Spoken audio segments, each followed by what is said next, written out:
Greetings everybody, it's Emily from Pages in Ink, and today I will be doing my series discussion on The Selection series by Kiera Cass. This is a The Bachelor meets dystopian story that follows a girl named America Singer through a process called The Selection, which is basically this competition to become the next princess of the kingdom of Ilia, where she lives. And she is a 5 in their caste system, which ranges from 1 being the royal family, one of my Funkos just fell, and 8 being the homeless and the unemployed who live out on the streets and sometimes end up getting thrown in jail because they have to steal to survive, which is against the law, which, doesn't help. Anyway, so, in The Selection, the very first book, America and her childhood friend turned boyfriend Aspen meet in the treehouse that is in her backyard after curfew, and he talks her into signing up for the selection, and his reasoning basically being that he doesn't want her to live a life with him if she could have lived a life in a different world, in a happy, wealthy world. And to me, that wasn't a good enough reason. But anyway, so she puts in her name, and she's so excited afterwards because her mother practically bribed her with money, which she's going to use to create a future for her and Aspen, and she even buys some food. And with the money that she earns, her extra money that she earns from her jobs that her parents let her keep, that he freaks out. He basically tells her that he can't provide for her the way that he wants to, and that she should be with somebody else, and that it's over. And he leaves her in the treehouse, which I have more problems with, but I'm going to continue with the summary. So she finds out her name has been drawn, and she's just totally over it, but she's going to do it because it means that her family gets money because they're paid to go and be a part of the selection. And she also goes for the food, to enjoy the food, which is such a good idea. And while she's there, she's dealing with thoughts of Aspen, but for the most part, she's just kind of focused on being the prince's friend instead of a potential love interest because she's too heartbroken over Aspen. She kind of serves as his confidant in a way about the selection. She can tell him things about the girls and help him out in any way she can, and also gives him ideas for things that he can use when he's king. There's also the dystopian part of the story, which is there are 2 different rebel factions. There is the Northern Rebels, who they don't really know what they want in the selection, the first book, and the Southern Rebels, who want to dissolve the monarchy, and they go about it in the worst way possible, and it often ends up with people dying. Plus, there's also a war in the New Asia, which is like our Asia, but I'm assuming much, much bigger, as in border-wise. So, because it's a told in the future kind of story. Alright, so that's kind of the summary for this one, besides the fact that at the end it turns out that Aspen was drafted into the military, but instead of being stationed in New Asia, he's stationed at the palace. So now there's Maxon, and now there's Aspen, which is, not a good idea. So my thoughts on this one. I'm going to try to be brief because I have a book talk for this one, for the Elite and the 1, and all of those are going to be linked down below. But in this one, I really enjoyed the story. I probably finished it in maybe a day and a half. I liked that America was going through something that she hadn't originally wanted to do anyway for her family. It was kind of like a self-sacrifice, but in a way she kind of got something out of it. So she got good food, she got to wear pretty dresses, which she didn't care about. She mainly wore toned down things like what I'm attempting to pull off here with just a simple cute butterfly headband and a simple diamond bracelet, which isn't really diamonds, by the way, and this thing, just simple. The only songbird, because she has a songbird necklace, the only songbird necklace I have is the Hunger Games, and I thought it was too iconic and symbolic to wear, because it would be kind of like you're wearing a Hunger Games necklace for the selection, which in a way makes sense because they're both dystopians. But anyway, I digress. So, in this story, the only thing that I really had a problem with was Aspen. The way that America reacted to the whole Aspen situation. It was totally fine.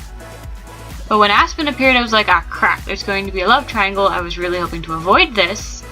And it causes a lot of crap in the elite. I also don't like Aspen as a character. Because not only is he, you know, the kind of guy that's just like, I have to provide for my woman or I'm not a man. Which, you know, doesn't necessarily make sense. Because his mother helps to provide for the family as well as he does. So, is he saying that, you know, his mother can't provide?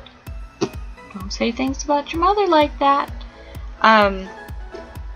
You know, I just thought it was the dumbest reason to break up with somebody.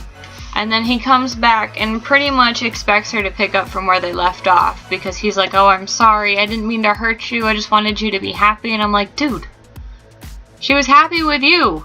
That's why she was saving money. Like, can you not be annoying? So we're gonna move into the elite. This is the second book, obviously. And in this book, America is kind of flip-flopped between Maxon and Aspen. And one of the biggest reasons for her flip-flopping is what happens to her best friend in the competition, Marley, who has fallen in love with one of the guards, which is against the rules of the selection and is considered treason. Instead of being killed for it, the prince shows her mercy and she gets caned. So they put her hands face up and they take a cane and beat her hands with it, which is fantastic. But the reasoning for this punishment is she was basically intimate with another person that wasn't the prince. And almost immediately afterward, America is like, ah, screw Maxon. You know, he let that happen to my friend. I'm gonna make out with Aspen. Your friend just got punished for doing exactly what you were doing. And you are doing it, thinking nothing is going to happen to you if you're caught. Aspen's like, oh, don't worry. They don't get caught. But that's not the point. The point is, if they had gotten caught, America would be in the same position and the story would be over. Which I guess is why it doesn't happen. But, you know, you get the point. So,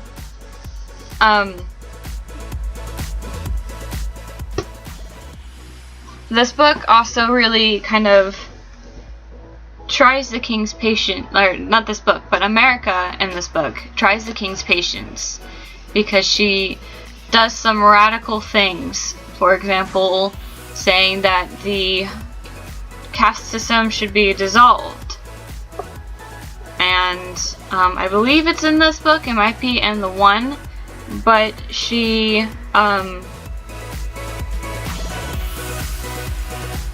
gives her jewelry to a thief who was imprisoned for life, even though, but because she feels that a life sentence for a thief isn't correct, because she's aware of some theory that the king is purposely giving life sentences to his enemies politically, those who are trying to defy him. Yeah.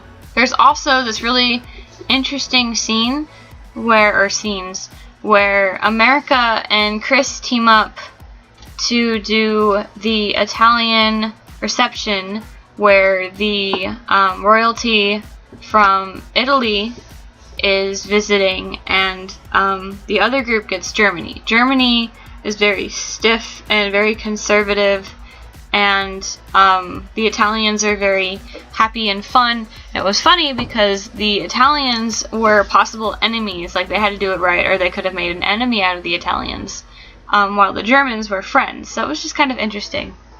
Gonna get a quick drink. Okay, so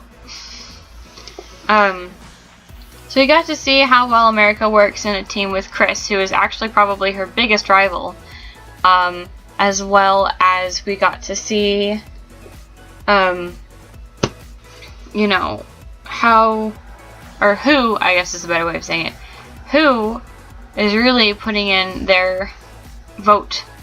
Like, the Italians are basically rooting for America, which is pretty cool, because they see in her the ability to dissolve what they dislike about Ilya, which is the caste system, which is what she later proposes. Yeah.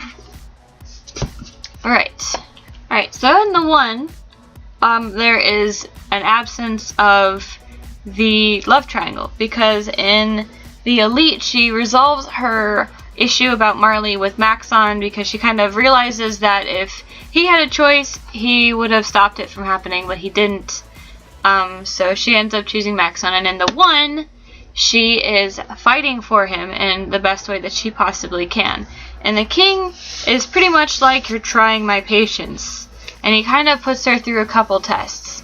He wants her to run reports which is pretty much propaganda about keeping the caste system together, even though she was the one to propose that they be dissolved, as well as having to give jewels to a thief with a life sentence, because she realizes that the thief probably isn't a thief, but an enemy of the king, because he's proposing a rebellion kind of thing. He's not part of the rebels, but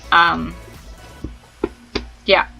They also work with 2 members of the Northern Rebels, August Ilya, who is the sole heir, not the sole heir, because obviously there's Maxon, who is in fact royalty, but the heir to the throne of Ilya, who doesn't want the throne, by the way, and his girlfriend Georgia. They work with them to try to basically to fight against the Southern rebels, as well as find a meeting point for the Northern rebels and the royalty, so that there won't be any more rebels. Some heartbreaking things happen. America gets shot, her father dies, and by the way, this video is very spoilerish, so I should probably put that in the description. Because this in no way is a non-spoilery video. And there's also a part at the end where America is caught with Aspen, but they're not really doing anything. They're talking, and Aspen's pretty much telling her, hey, by the way, I'm not into you anymore. I found somebody else who holds my heart, and I care for her greatly. But Maxon finds them and immediately erupts and basically tells America that she's done, that she can stay for the wedding between him and Chris, but other than that, she's gone. We also find out that Chris is a Northern rebel, as well as that her father was, which was pretty interesting in my opinion. Then, of course, in the end, America is named the One and is made princess, after a rebel attack that not only takes out the king and queen, and one of her maids disappears, but also quite a few other people that have some importance within the story. But it makes Maxon realize that America is the one he wants to be with no matter what. He understands that whatever happened with Aspen was over, and that she, honest to God, loved him. And, that made him realize that he didn't want to be another day without her. It was the cutest thing, because he basically tells her that when he was dying, because he gets shot and almost dies, but he says that he realized while he was dying that he was never going to see her walk down the aisle toward him, that he wasn't going to see her grow old, he wasn't going to see their kids, and I was like, oh, that's so cute. He has to survive, and he does, and he becomes king. Which then leads us into the next 2 books. So, at the end of the 1, America and Maxon get married, and then it skips forward in the series to when their daughter, Princess Edelyn, but she's princess. And she has to go through her own selection, because even though at the end of the 1, America and Maxon, after becoming king and queen, or queen regent, I guess, or princess regent, or whatever it's supposed to be, when, there's a king and a queen, but the queen's not really a queen, she's just kind of figurehead. Anyway, so she has to go through her own selection, even though they kind of promised that she wasn't going to have to, because they changed the rule for her to become queen which is why there's going to be a selection for her. But the reason they have to do it is because there's kind of, it's not a rebellion in a way, but there's an uprising, because even though the caste system was dissolved, a lot of people are still unhappy because people know about, you know, what their previous standing was in society, and some people aren't being given jobs, they're being denied homing rights, and so they're trying to distract until they can come up with a proper solution to the issue. And Edelyn is, in the beginning of the book, to me, she's like a brat, but not in the way like, I deserve everything.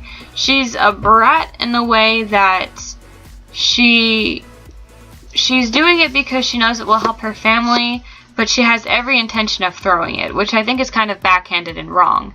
She's a very distant princess, and she's not the nicest either. She's actually pretty cold and calculating, which is good, but not in this, not at this moment. So, I know I say a lot, I'm sorry. So, that's another thing I say. Edelyn does grow throughout the series, though. Once the boys come to the castle and she's realizing A, how the population looks at her, B, how the people in the castle start to look at her, she starts to realize, oh, I cannot be closed off.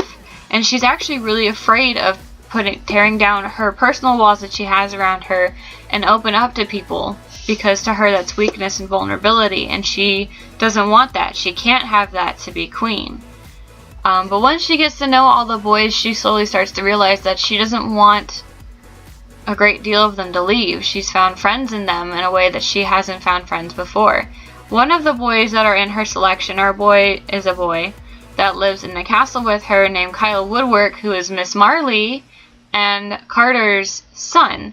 And there's also his sister Josie, who I have an issue with how she's written, but I will talk about that in a second.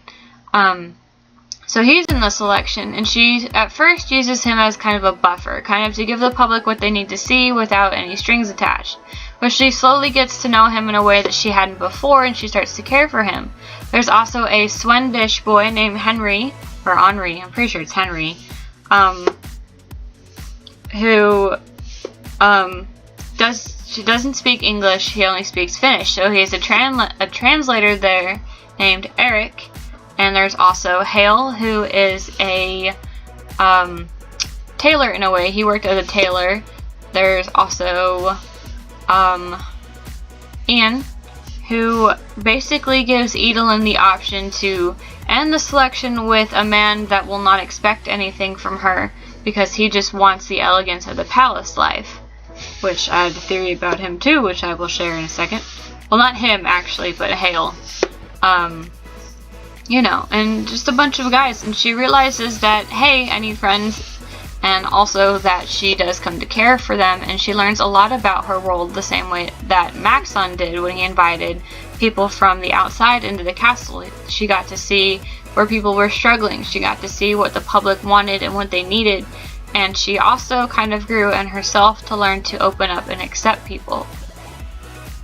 Her twin brother, who is not going to be king because she was first born by, I believe, 7 minutes, and he's in love with the Queen of France. And in this book, at the end, he and the Princess of France, I think it's a queen, Princess of France, Camille, run away and get married together, which causes America to have a heart attack, which scares the crud out of Princess Edelyn, and also kind of puts her in position to be a queen regent or princess regent or something. She's basically temporarily queen until her father can pry himself away from America long enough to lead a country, which was totally heartbreaking and not at all where I thought that story was going to go. So, my thoughts on the heir. Man, where to start with this? I didn't even write like an actual review because I couldn't form my thoughts. They were just like everywhere. I already said what I didn't like about Princess Edelyn, but I'm glad to say that she grows. She's not very closed off and distant and kind of hoity-toity. Although I don't really think hoity-toity is the word I want to use, but that's the only thing I can really think of using. The way that Josie is written, I have a problem with. Because Josie's written kind of like an obnoxious 8-year-old, even though I think she's closer to like 14 or 15. excuse me, because she so desperately wants to be in America's shoes, but she physically she's portrayed as older, I think, in my opinion, because maybe even just like 12 or 13, but she's, you know, she's portrayed in such a way that it kind of reminds me of, I forgot what her name is, but there's a girl in the cartoon Bob's Burgers who has a crush on Gene, Bob's son, and, you know, they do date for a while, but she's like portrayed as this crazy girl, who will do anything to become, Gene's girlfriend. And I see a similarity there between Josie and her, because Josie wants to be America. Not America the person, but the position. She wants to be a princess. She steals America's tiara. She's always up in America's business. She's, you know, trying to be the center of the spotlight, which makes America angry, and Josie's personality grates on hers, and I feel like there's a way to handle it, and I don't like the way that Josie is written, because it makes her just seem really bratty, even though she has no reason to be bratty. So I don't know. I don't like the way that Josie's written, but it does get better, because in this book they have a better relationship. I have theories on the men. So from the very beginning, when all the boys were introduced, I had two people that I thought were going to be America's one. And even though there's not one anymore, but you get the point. Eric, the translator, or Kyle, because he was a childhood friend and she learned a lot about him. And it was this close to being Kyle, but in the end, it was Eric, and I was so happy. I was like, I called it, because I don't understand why. I mean, I watched Margot's video and she was talking about The Crown and how she didn't expect America to pick who she picked, and I was like, when you throw a monkey wrench or whatever, I don't think that's the right word, but when you throw in somebody you think is, like, it's not going to be that person because they don't have any royal qualities, or they're not even part of the selection, so they can't possibly be picked. I'm just like, it's gonna be that guy. It's gonna be that odd one right there. It's gonna be him. And it was Eric or Aiko or something like that. I was just like, yay! Because they were so cute when they were together, and he knew what she needed without it being said. And she even says that in the air when Fox and Hayden, I think, forgot. But when they get in a fist fight, and America's just like, I've never seen a fight before. I don't know what to do. Not America. And Edelyn, she freaks out. She's like, I don't know what to do. So Eric grabs Edelyn's hand and, like, pulls her. Have I been saying America the entire time? I'm sorry. I don't know what's going on with my brain. I think it's because I was talking about America for the first 3 books. So he grabs Edelyn's hand, and he pulls her from the kitchens where they're having a date, a group date, where they're cooking. And brings her to her room where she can hide from public eye and calm down and, you know, freak out in her own time. And I'm like, he knew what she needed without her saying anything. And I think that's one of the biggest things when it comes to, like, a soulmate that you need, is to be able to communicate and to understand what the other person needs without explicitly being told. I was like, it's gonna be him. It's gonna be Eric. And she, like, leaned toward Henry, and I was just kind of like, gonna be Eric. It's either gonna be Eric or Kyle, because she enjoyed kissing him and she really got to know who he was, and I was just like, it's gonna be one of them.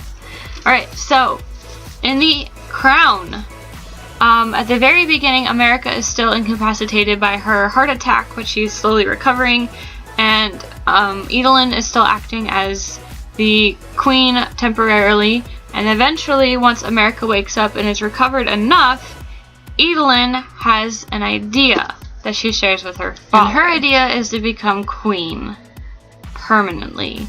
So they plan the coronation and everything because Maxon is so into the idea. He's so proud of her. He's like, you're ready. I can see it. You've learned a lot. You've changed a lot. You can do it. You can be queen.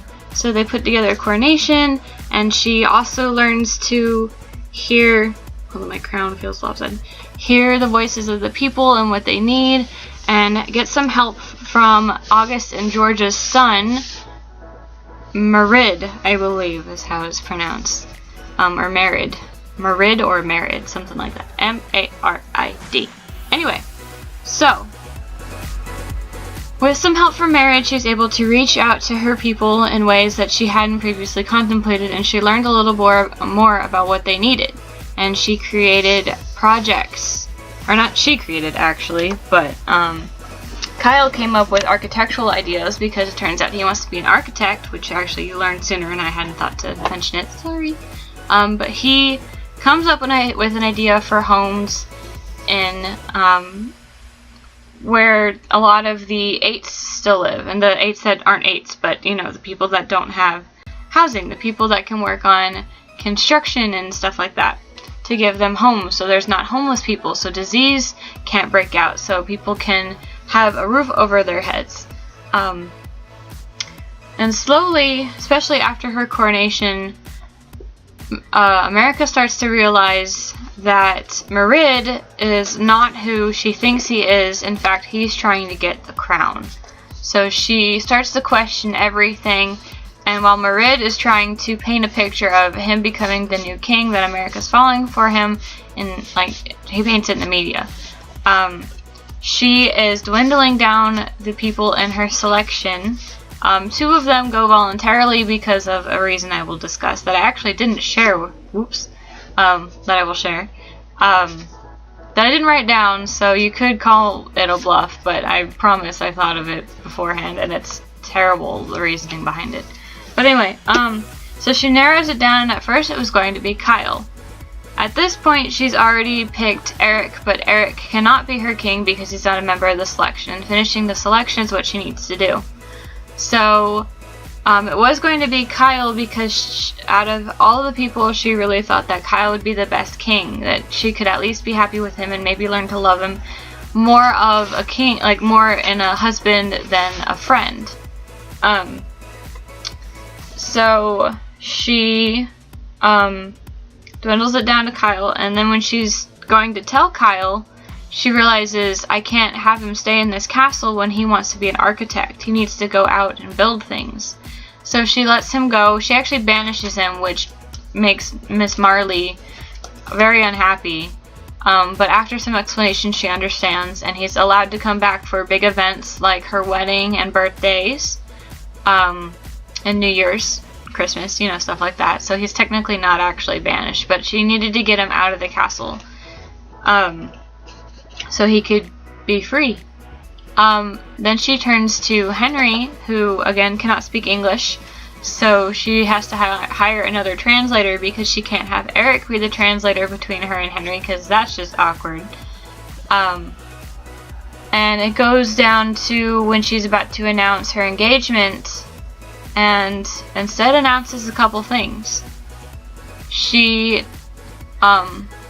Henry realizes that she has feelings for Eric, and he refuses to marry her because of it. He wants them to be together. He wants her to be happy. But she can't. Except she runs over to her father, and Maxon basically tells her to follow her heart. And if that means marrying Eric, who was not a part of the selection, then too bad, and that the world will have to just kind of deal with it, which I thought was awesome, because they didn't want America, but he picked America, and they love America now, so haha.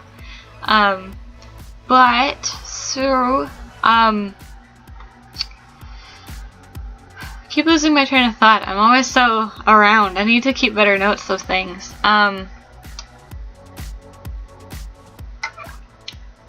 So she makes the announcement and the decision to marry Eric, which is adorable, and if nobody ships them by the end, then I have a problem with you, because they're cute.